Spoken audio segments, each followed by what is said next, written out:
A paz do Senhor Jesus a todos. Estamos neste dia para darmos andamento ao estudo da palavra de Deus, as parábolas nos quais estamos estudando. A minha palavra inicial é que Deus continue te abençoando, a nossa oração de contínuo por sua vida, por sua casa, por seus familiares, amigos, e assim, de igual modo, todos nós também empenhados em orar pela nossa cidade, pelo nosso estado, pelo nosso país e por todos os continentes.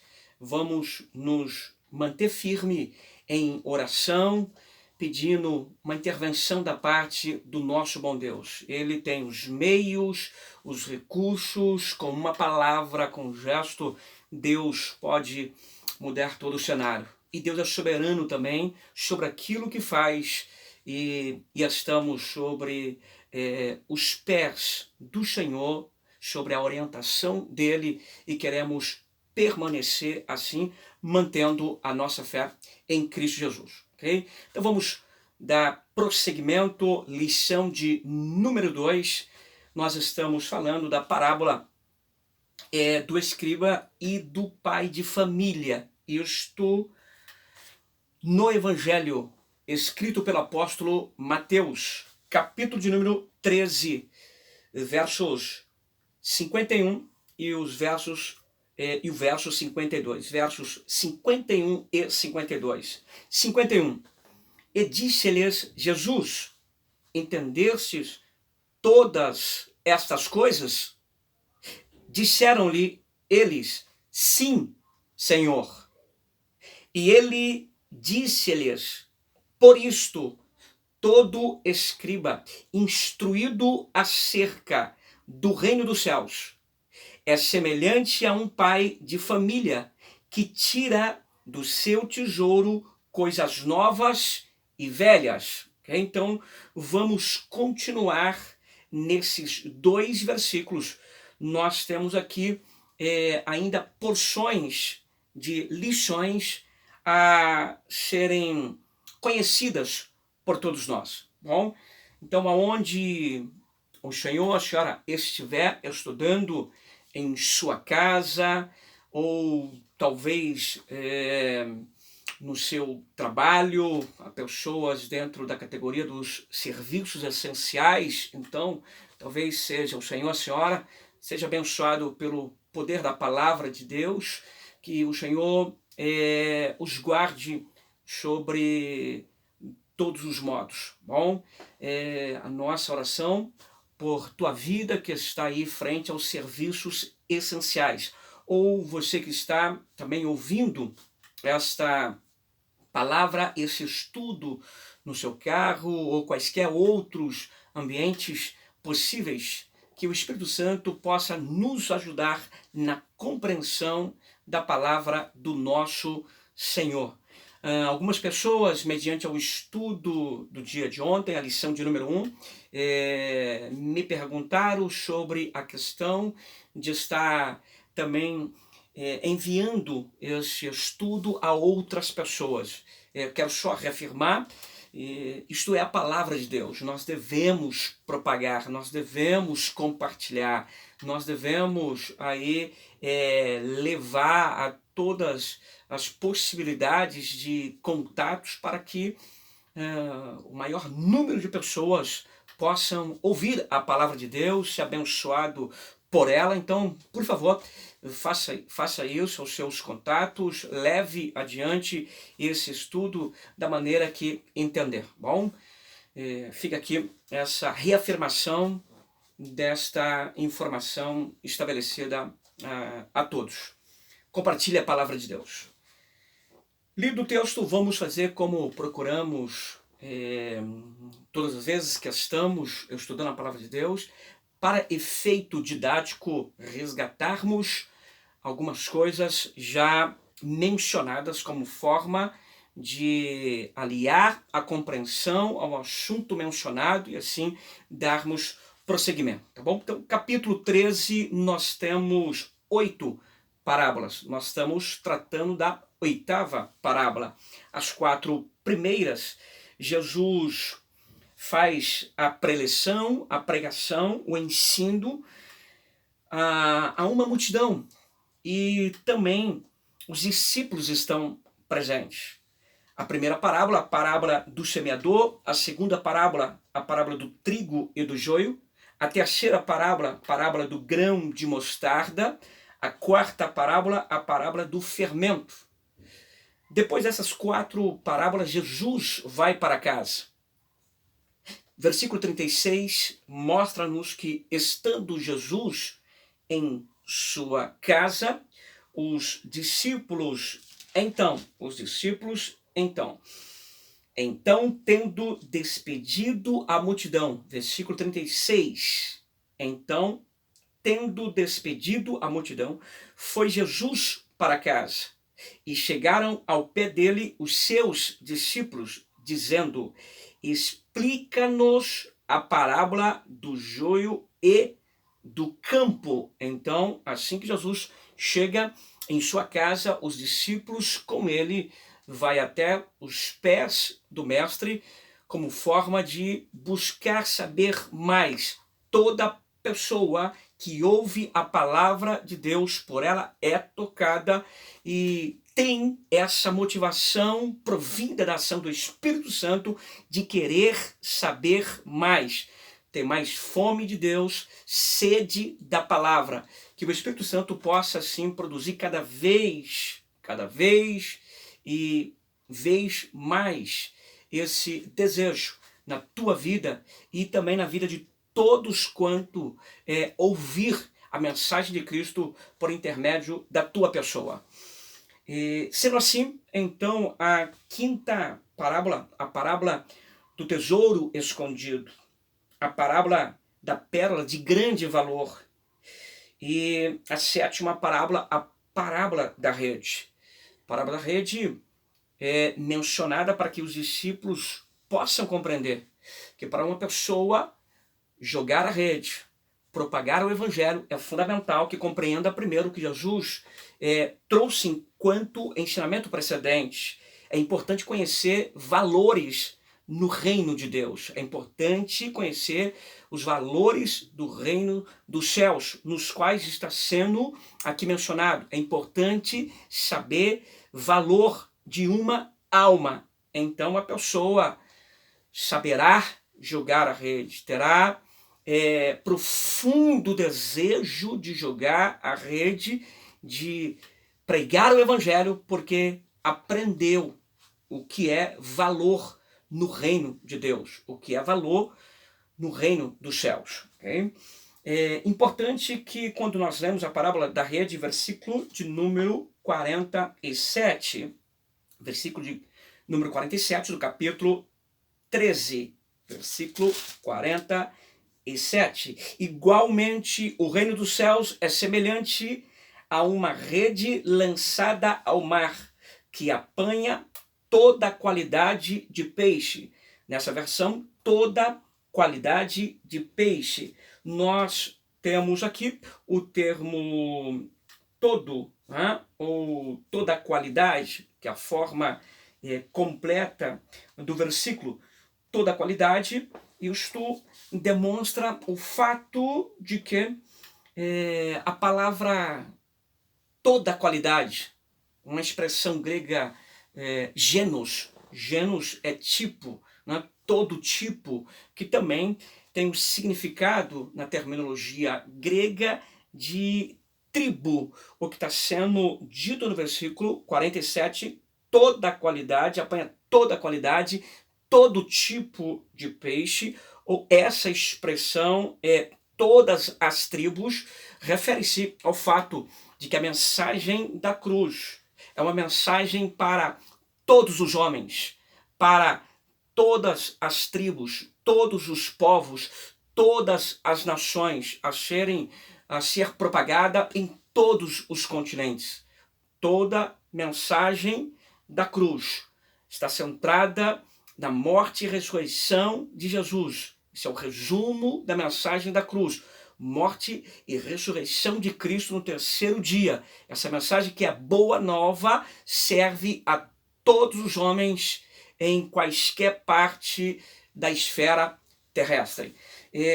Sendo assim, nós prosseguimos para o entendimento, que no versículo 51 e versículo 52, nós temos, então, a expressão que aí está sendo dita, 3 termos, nos quais nós queremos aqui distingui-los para estudar de forma pessoal, termo a termo. Nós temos nos versículos 51 e 52 o termo discípulo, que são os discípulos em questão, que estão ouvindo Jesus. Eles estão na casa de Jesus, procurou saber mais. Então, Jesus está aqui ensinando não só a parábola no qual eles perguntaram saber, mas também Jesus traz outras parábolas para além. Então nós temos no versículo 51 e 52 os discípulos, o termo discípulo, o que é.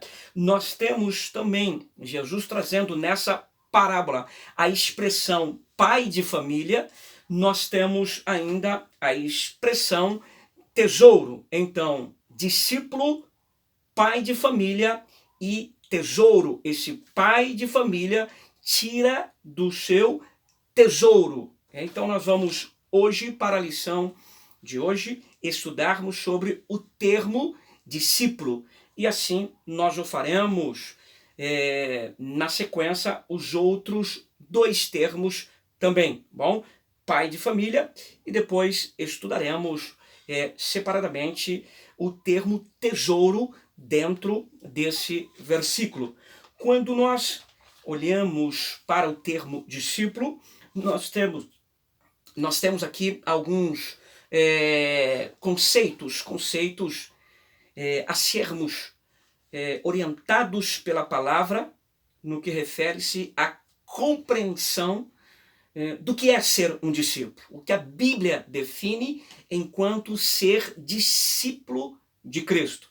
Capítulo 8, por exemplo, capítulo 8, você pode aí na sua Bíblia ler também, capítulo 8 do Evangelho de Cristo, escrito pelo apóstolo João, capítulo 8, o capítulo 8, versículo de número 31, capítulo 8 do Evangelho de Cristo, escrito pelo apóstolo João, versículo de número 31. Jesus dizia: pois aos judeus que criam nele, se vós permanecerdes na minha palavra, verdadeiramente sereis meus discípulos. Então, Jesus está dizendo: pois aos judeus que criam nele, se vós permanecerdes na minha palavra, verdadeiramente sereis meus discípulos. Então, qual é o conceito que nós podemos aprender para o termo ser discípulo de Jesus? Permanecer na palavra de Jesus. Uma pessoa se define um discípulo não por seguir Jesus. Seguir Jesus é um primeiro passo. O que define uma pessoa ser discípulo de Jesus é se aquilo que Jesus ensinou, a pessoa aprendeu. E aprendendo, a pessoa permaneceu naquilo que aprendeu. É isso que Jesus está definindo, conceituando enquanto ser discípulo. Jesus disse aos judeus que criam nele. 2 pontos. Se vós permanecerdes na minha palavra, verdadeiramente sereis meus discípulos. Logo, há uma diferença em quem segue Jesus e quem é discípulo de Jesus. Uma pessoa, se não permanecer nas palavras de Jesus, no ensinamento, na doutrina que Jesus deixou, Se uma pessoa não se permitir a orientação da palavra de Deus, ela não pode se caracterizar enquanto discípulo. Ela pode dizer que é alguém que segue. Um seguidor é diferente de um discípulo de Jesus. Há pessoas que seguem Jesus por anos, por 5, por 10, por 15 ou por mais anos, mas ainda não se tornou, do ponto de vista conceitual bíblico, um discípulo de Jesus. Porque um discípulo de Jesus é alguém que ouve e que, ouvindo, aprende. E aprendendo, a pessoa permanece na palavra de Jesus. Então, se vós permanecerdes na minha palavra, verdadeiramente sereis meus discípulos. Ouvir, aprender, permanecer no aprendizado e um comportamento orientado por aquilo que aprendeu da parte de Jesus. E a permanência nesse aprendizado, o comportamento, as ações são orientadas por esses ensinamentos de Jesus. Logo, a pessoa passa a estar dentro do que a Bíblia define o que é um discípulo de Jesus, ok? Então, ser seguidor não é o mesmo que ser um discípulo de Jesus. Um outro texto ao qual nós podemos observar também é o capítulo 15 e o versículo de número 8. Capítulo 15 desse mesmo evangelho escrito pelo apóstolo João, capítulo 15, verso de número 8. No capítulo 15, no verso 8, nós lemos: Nisto é glorificado meu Pai, que deis muito fruto, e assim sereis meus discípulos. Aqui no capítulo 15 e verso 8, há uma dimensão do conceito do que é ser discípulo de Jesus. Ser discípulo de Jesus é: nisto é glorificado meu Pai, 2 pontos, que deis muito fruto, e assim sereis meus discípulos. Se em primeiro momento, no capítulo 8, verso 31, nós observamos que uma pessoa é definida enquanto discípulo de Jesus à medida em que ouve, aprende e pratica as palavras de Jesus, aqui é ampliado que depois que uma pessoa ouviu, guardou e passou a ser orientado por aquilo que ouviu da parte de Jesus, agora esta pessoa precisa também de produzir frutos. Então aquilo que eu ouvi enquanto mensagem de Cristo, eu devo propagar a outras pessoas. Uma vez que eu fui alcançado por esta mensagem, eu também devo ter o interesse de que outras pessoas também sejam alcançadas por esse evangelho. Então eu ouço, eu aprendo, eu guardo, eu sou orientado pela palavra, mas em segundo momento, ou de forma dinâmica do mesmo conceito, ser discípulo de Jesus, eu também tenho que produzir frutos. Logo, uma pessoa que não produz frutos, ela pode ser um seguidor, mas pela definição bíblica, ela não pode se caracterizar enquanto discípulo de Jesus. O discípulo de Jesus ouve, aprende, guarda, pratica e propaga o que ouviu. Propagando o que ouviu, outras pessoas também são alcançadas por essa palavra. Observamos, então, algo profundamente que acrescenta sobre esta questão. Existe um termo na nossa gramática, que é o termo ledor.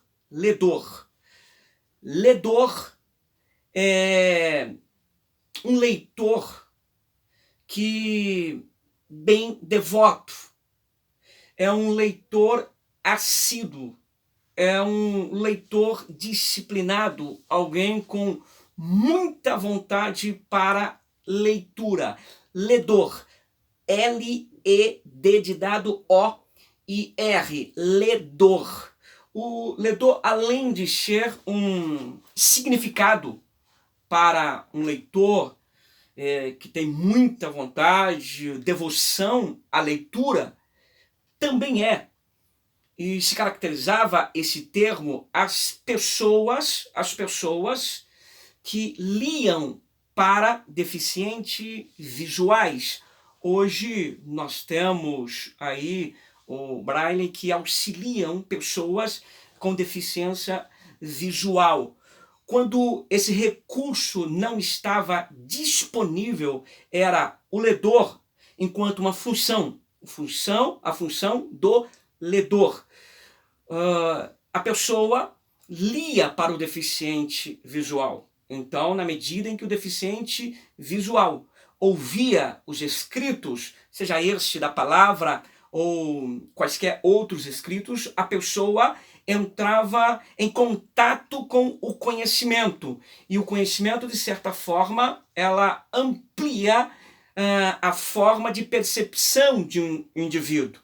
Quando nós olhamos para a palavra de Deus e observamos esse conceito do que é ser um discípulo, então vamos observar alguém que ouve, alguém que aprende, alguém que guarda, alguém que se mantém naquilo que aprendeu, orientado por aquilo que aprendeu, e na sequência a pessoa também começa a falar daquilo que aprendeu. Um discípulo é aquele que recebe as informações, mas também começa a passar essas informações recebidas para que outras pessoas também sejam alcançadas por esse conhecimento. E o conhecimento em questão, nós estamos falando sobre o Evangelho, a boa nova, a boa notícia, que é a mensagem salvífica de Cristo Jesus.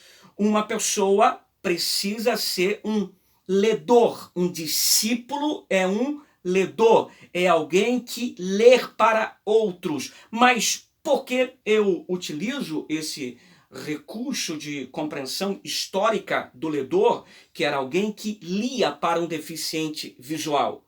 Porque quando esse deficiente visual ouvia as palavras, vamos aqui utilizar como exemplo a palavra de Jesus, essa pessoa era tocada por esta palavra. Agora, vamos observar isso do ponto de vista espiritual para vermos o quanto nós, enquanto discípulo, enquanto você, enquanto discípulo, enquanto o Senhor e a senhora, na condição de discípulo, tem uma responsabilidade apresentada pela palavra de propagar, de falar a outras pessoas. Vamos ler aqui um texto.